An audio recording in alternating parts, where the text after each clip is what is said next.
I wasn't insulted by the Marine Corps stuff. I was insulted by the suggestion I went to Harvard. I went to Princeton, okay?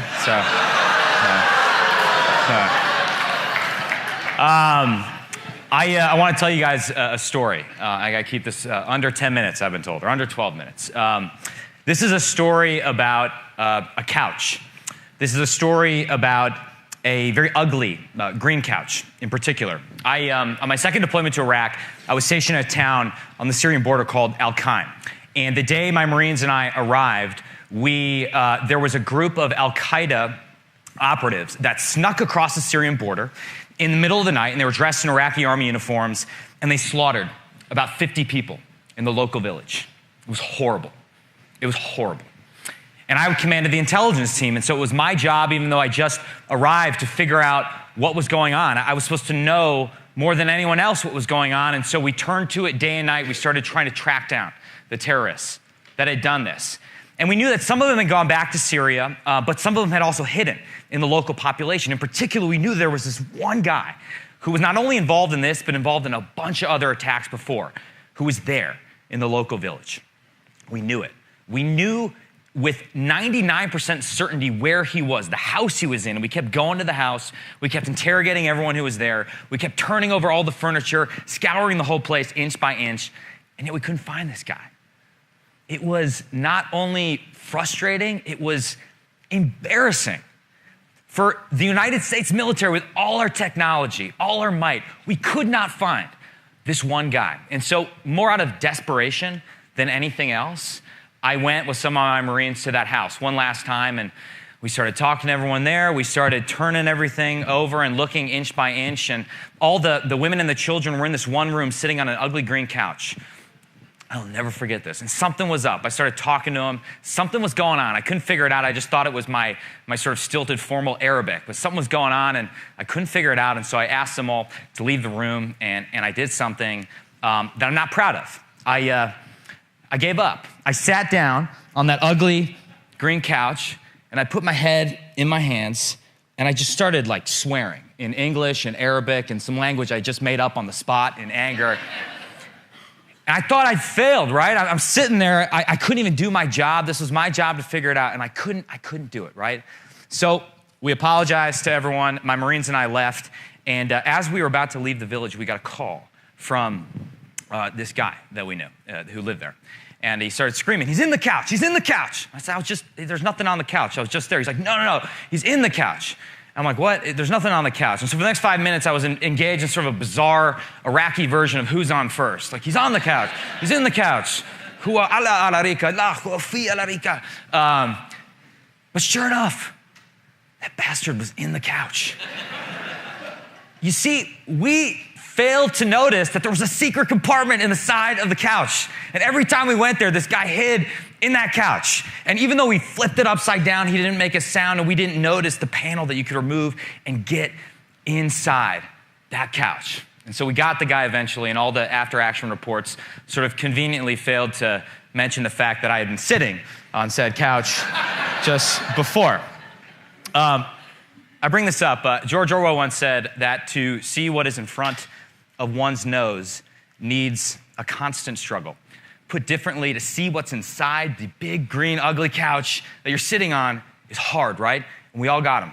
We all got green couches, conservatives, liberals. We got long-held beliefs or bits of groupthink that are wrong, quite frankly. We have lazily held assumptions that we don't want to burn calories re-examining. That's what's been awesome about this conference. That's why I came, right? Because you guys have forced me to challenge like all my stupid little ugly green couches that I have, right? Whether it's on gerrymandering or Citizens United.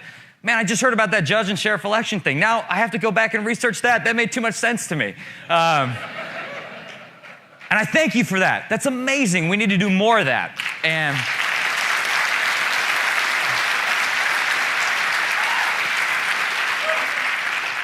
But at the risk of being a buzzkill, I want to push back a little bit, all right?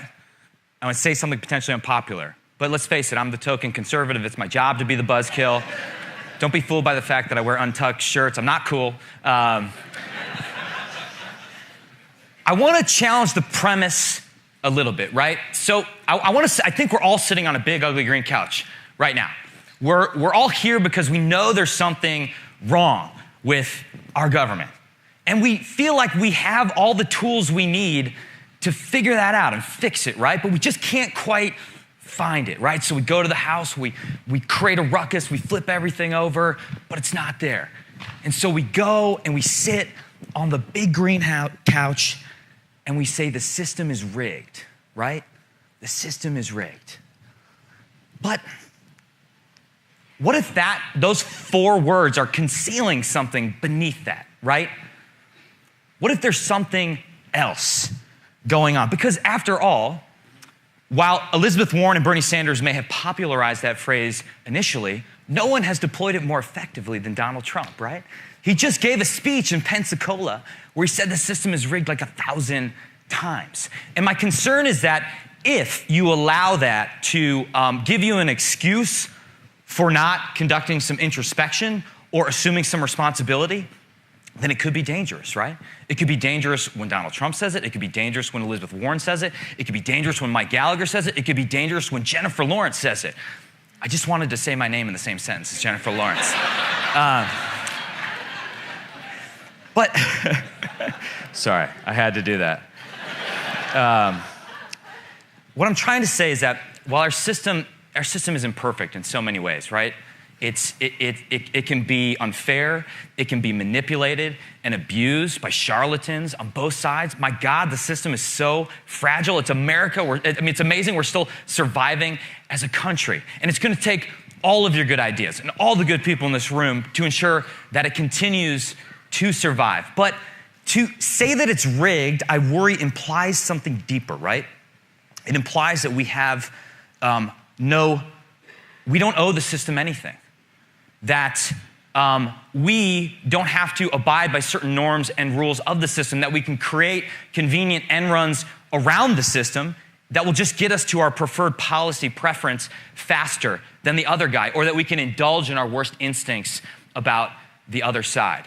And I worry a bit about that, particularly in the current environment, because I suspect that the system in some way,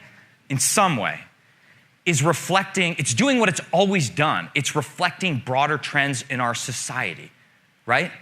And our society is incredibly divided. And when the country is divided, sometimes the system is meant to move slow.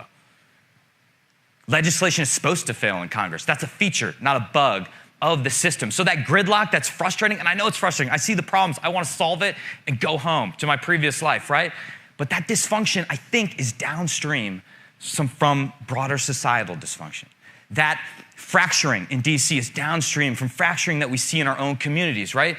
That vitriol that you see politicians spew every day on cable news, it's downstream from the vitriol that we spew on social media every single day.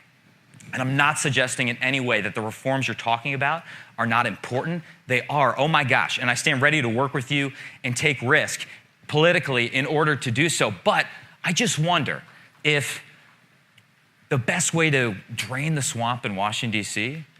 is to build dams and levees way upstream in our own communities, in our own lives, right?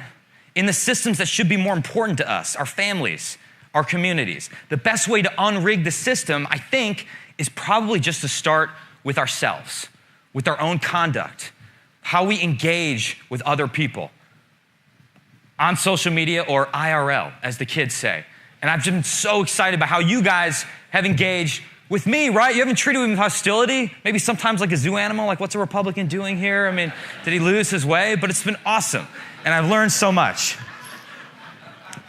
Because at the end of the day, I'm not saying that the system asks us to be perfect, right? The system's built on a recognition that we are so far from perfect, that we all have big, ugly green couches that we sit on, even though we know we shouldn't. And we just have to step back from time to time and make sure that that doesn't become a structure to conceal the very danger that we're trying to guard against. Because you may think the system sucks, and I would not have run for office. I wouldn't be here if I didn't agree with you on some level and I didn't think we can do better, that we need to reform.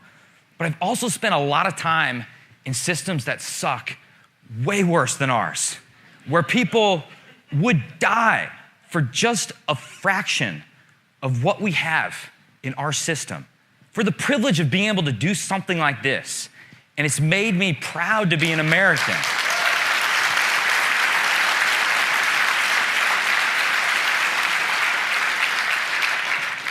And so I just bring up to suggest that I think at the end of the day, I mean, this is the system, right? It's just us trying to figure this whole thing out, trying not to screw it up, trying to leave our little part of the system a little bit better than how we found it. And in that endeavor, we can never give up, and we can never sit on that damn ugly, big green couch. Thank you so much. Appreciate it.